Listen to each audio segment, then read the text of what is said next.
രാജ്യം ഞെട്ടാൻ പോകുന്ന മറ്റൊരു വെളിപ്പെടുത്തലുമായി തെളിവ് സഹിതം പുറത്തു വരാൻ പോവുകയാണ്. ബി.ജെ.പി. സർക്കാരിന്റെ സംഘപരിവാറിന്റെ വോട്ടുകൊള്ളക്കെതിരെ സന്ധിയില്ല സമരം പ്രഖ്യാപിച്ച രാഹുൽ ഗാന്ധി വാരണാസി മണ്ഡലത്തിൽ പ്രധാനമന്ത്രി നരേന്ദ്രമോദി എങ്ങനെയാണ് ജയിച്ചു വന്നത് എന്നത് തെളിവ് സഹിതം പുറം ലോകത്തെത്തിക്കാൻ പോവുകയാണ്.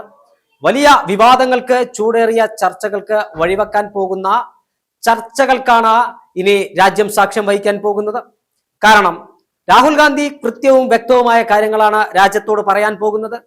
വോട്ട് ചോരിയുമായി ബന്ധപ്പെട്ട് രാഹുൽ ഗാന്ധി ഉയർത്തിയ ആരോപണങ്ങൾക്ക് മറുപടി പറയാൻ നാവില്ലാതെ ബി.ജെ.പി. നേതാക്കന്മാർ വിയർത്തത് രാജ്യം കണ്ടതാണ്.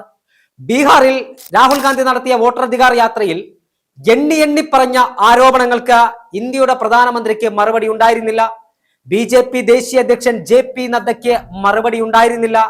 ഇന്ത്യയുടെ ആഭ്യന്തരമന്ത്രി അമിത്ഷായ്ക്ക് മറുപടി ഉണ്ടായിരുന്നില്ല.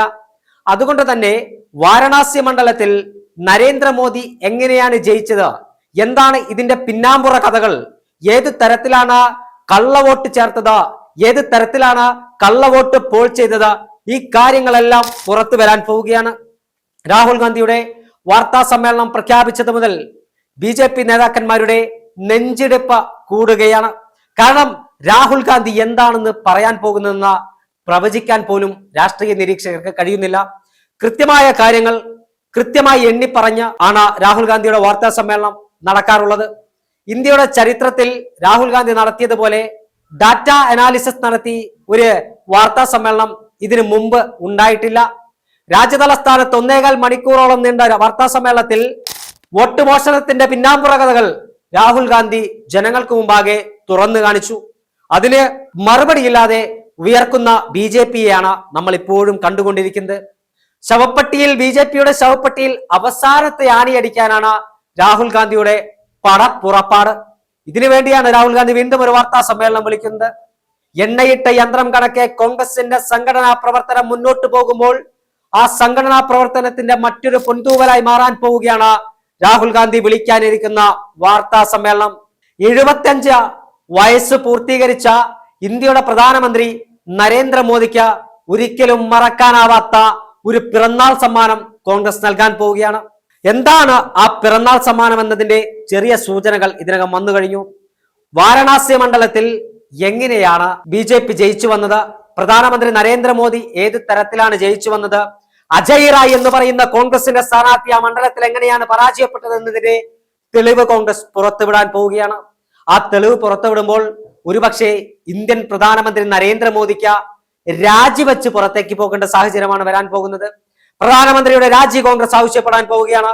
ആ തെളിവ് പുറത്തു വരുമ്പോൾ തലയിൽ മുണ്ടെത്ത് ഇന്ത്യയുടെ ജനാധിപത്യത്തെ, ഇന്ത്യയുടെ മതേതരത്വത്തെ വെട്ടിമുറിച്ച അല്ലെങ്കിൽ ജനാധിപത്യ ദംശനം നടത്തിയ നരേന്ദ്രമോദിയുടെയും സംഘപരിവാറിന്റെയും നേർസാക്ഷ്യമാണ് രാഹുൽ ഗാന്ധി രാജ്യത്തിന്റെ മുന്നിൽ കാണിക്കാൻ പോകുന്നത്. എന്തായാലും ഇതൊരു ചെറിയ കളിയല്ല, വലിയ കളികൾ വരാനിരിക്കുന്നതേയുള്ളൂ. രാഹുൽ ഗാന്ധി പോരാട്ടത്തിന്റെ പാതയിൽ ഇറങ്ങിക്കഴിഞ്ഞു.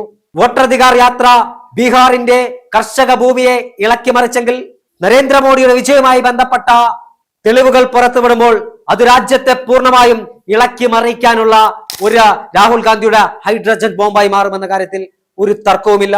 രാഹുൽ ഗാന്ധി ഒറ്റയ്ക്കല്ല.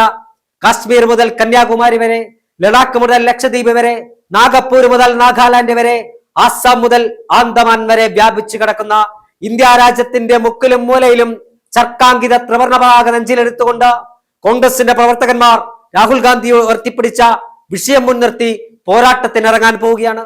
ഈ പോരാട്ടത്തിൽ നരേന്ദ്രമോദി വിയർക്കുകയാണ്, ബി.ജെ.പി. വിയർക്കുകയാണ്. പോരാട്ടത്തിന്റെ പാന്താവിൽ ഐതിഹാസികമായ വിജയം സത്യത്തിനും നീതിക്കും ധർമ്മത്തിനൊപ്പം ഒപ്പമായിരിക്കുമെന്ന് കുരുക്ഷേത്ര യുദ്ധഭൂമിക നമ്മൾക്ക് തെളിയിച്ചതാണ്.